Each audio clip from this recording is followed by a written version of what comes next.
The Morvan, a wild place in the heart of France, where the clear, cool rivers run into vast lakes. The mid-mountains roll with Douglas fir, and prairies are cradled by beech and oak forest. Here life is slower, the old ways remain.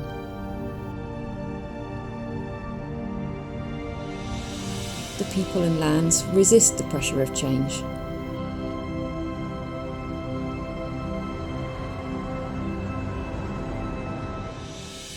And in the heart of it all sits an isolated hilltop cabin. It was love at first sight. We lived nearby, and the cabin would become our secret hideaway, a sanctuary to escape to. The gently sloping plot gets good sun, the overgrown hedge was hiding the panoramic view. There was a concrete patio, road access, and oak, cherry and walnut trees, and a small A-frame wood store. At first glance the cabin was old, but looked okay. In reality it was rotten and smelt bad.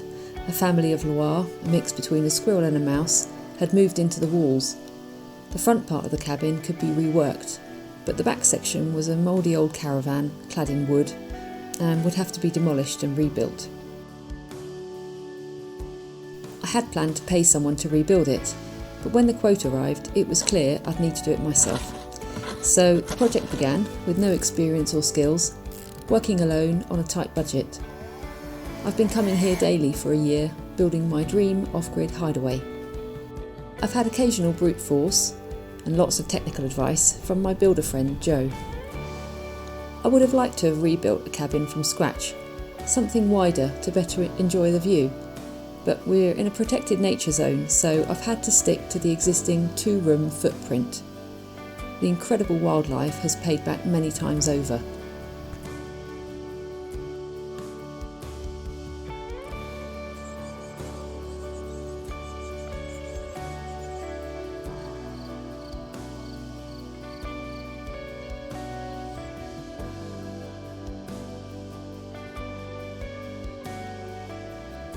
There's a water supply to the land, but no electricity, so I charge my tool batteries at home. I've got a gas stove, a gas light and a small gas fire. I've adapted to not having electricity, and I've not really missed it. When I started digging the foundations, I thought, well, if it doesn't work out, I'll call a guy with a digger. But I managed to lay perfectly level and square concrete pad foundations using some string and a level. It took me some time, but I got there, and it was a huge confidence boost. I designed and built an insulated, mouse-proof cabin floor base. There are 2 layers of OSB with a wooden frame, and the cavity is filled with solid polystyrene insulation blocks. Then I sketched out the wall layout, built the wall frames, added space for windows, and raised my first ever walls.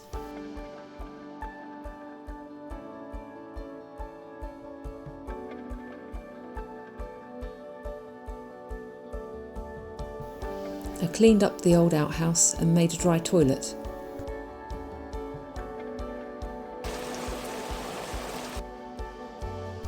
Then it rained, a lot. The pressure was on to get a new roof to protect my hard work. But first the old shingle and wood roof on the front part of the cabin had to come off. Behind the old panels was stinky, mouse-infested polystyrene. White plastic balls blew around everywhere, and under the heat of the July sun, it was really an awful job.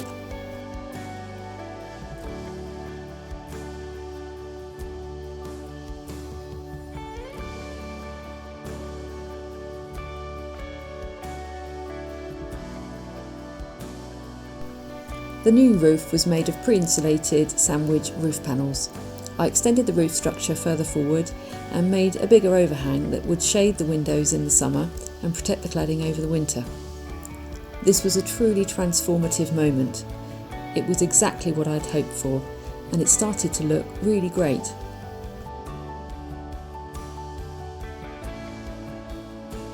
But I was exhausted. I'd been pushing hard to get the structure ready for the roof. I started to realise the amount of work that was still left to do. Thought I was renovating a chalet, and in fact I'm building a house. I think that's the biggest realisation that I've had, which is great because I've always wanted to build a house. I didn't realise at the beginning that's what I was doing, but really I think I've come to the conclusion that this is going to take a lot longer than I had realised. There was no way that I could finish this summer. Everything had taken more time and money than I expected. The inflation on building materials and only working part-time whilst renovating was really testing my limits. So after taking a short break, I adjusted my expectations and then I got back to work.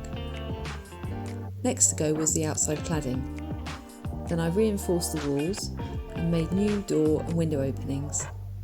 Building the back section from scratch was much easier than repairing the old wooden structure at the front. Once the walls were reinforced and were clad, they needed to be protected, and it was only then that I discovered that the main floor beam right at the front of the cabin was totally rotten through. With Joe's help and some borrowed scaffold posts, we lifted the front of the cabin, replaced the beams and reinforced the front floor joists.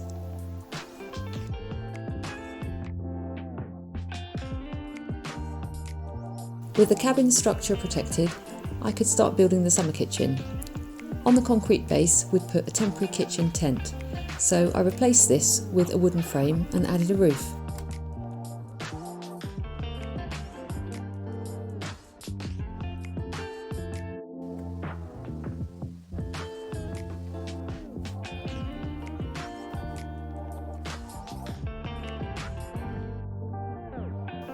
I'm using one half to store materials, and I've kitted it out with a sink and oven.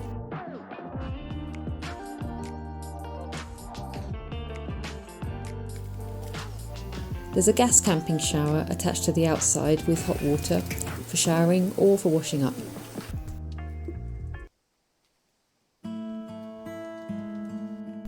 As the autumn rolled in, I windproofed the cabin with plexiglass. Then I built the terrace, which gives us a further covered living space and makes the most of the views.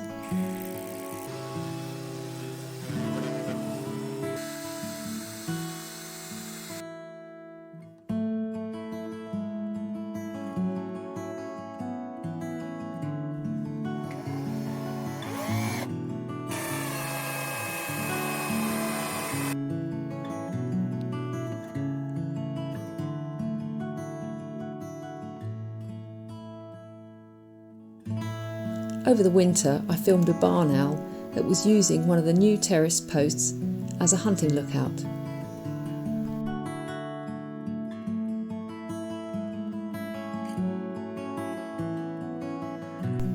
And in another incredible moment, I found a tawny owl that was trapped in a loft, and it let me rescue it. Oh my gosh! Elle est mignonne. Oh. Elle est trop mignonne. Bonjour. Elle est trop mignonne.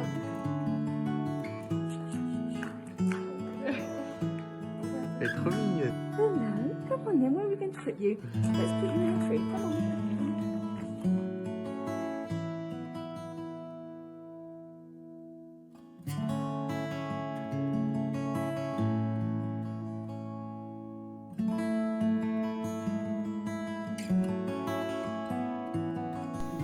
And I had a visit from a Loire, probably one that used to live in the cabin, but he didn't get to stay for very long.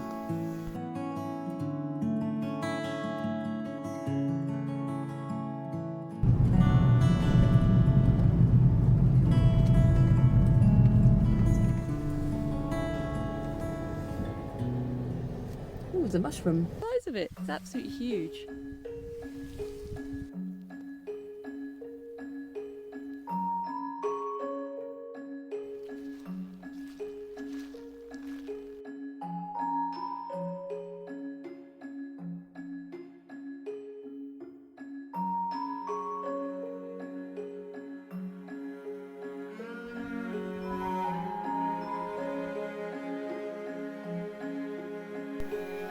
The front part of the cabin I insulated from underneath using some fiberglass, and then I boarded and mouse-proofed it.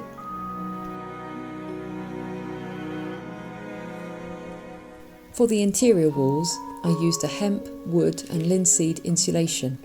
It works great for heat and noise, but it was dusty and slow to cut.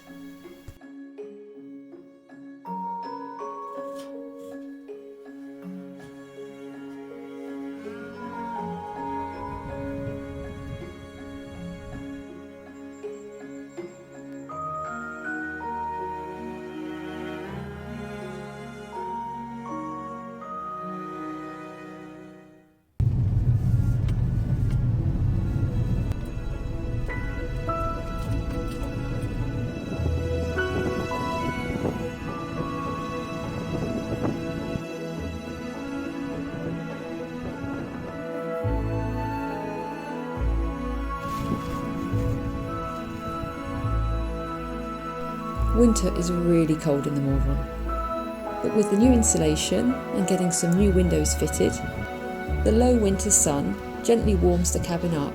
We get some good passive solar gain in the day, and the insulation helps it stay cosy in the evening.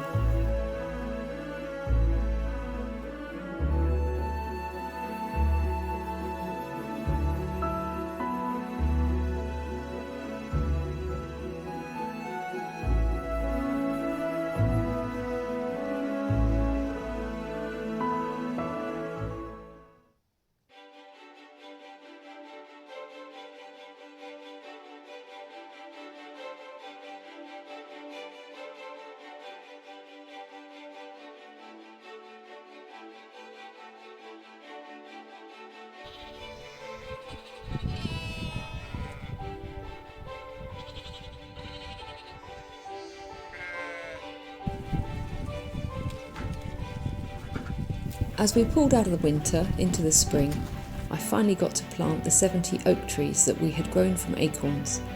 I planted them on the land around the cabin.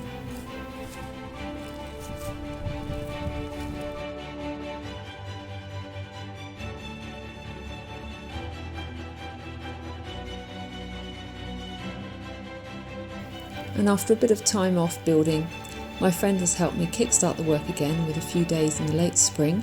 We cleaned and added the vapour barrier to the inside. Since then I've added a bed and some basic furniture.